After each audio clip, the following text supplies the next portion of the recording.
ભરૂચ જિલ્લામાં નશાના કાળા કારોબાર સામે એસઓજીએ એક સપ્તાહમાં 3 અલગ અલગ દરોડા પાડી મોટી કાર્યવાહી કરી છે। અંકલેશ્વર રાજપીપળા ચોકડી વિસ્તારમાંથી 3.725 કિલોગ્રામ વિમલ મુનક્કા વટીની ગોળીઓ, તો અંકલેશ્વર જીઆઈડીસીના તોરલ એપાર્ટમેન્ટમાંથી 1 કિલો ગાંજો અને 12 ગ્રામ મેફેડ્રોન, જ્યારે અંકલેશ્વરના ભાટવાડ વિસ્તારમાંથી 1 કિલોગ્રામ ગાંજો ઝડપી પડાયો છે।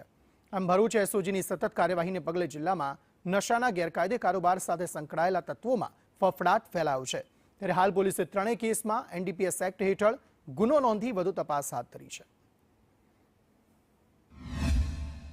પોલીસે 3 મોટા એનડીપીએસના કેસો કર્યા છે, જેમાં અંકલેશ્વર એ ડિવિઝનમાં, અંકલેશ્વર જીઆઈડીસીમાં તથા અંકલેશ્વર બી ડિવિઝનમાં 3 જેટલા કેસો કરવામાં આવ્યા છે, જેમાં ગાંજો તથા એમડીના જે ડ્રગ્સ છે તેને પકડી પાડવામાં ભરૂચ પોલીસને સફળતા મળી છે।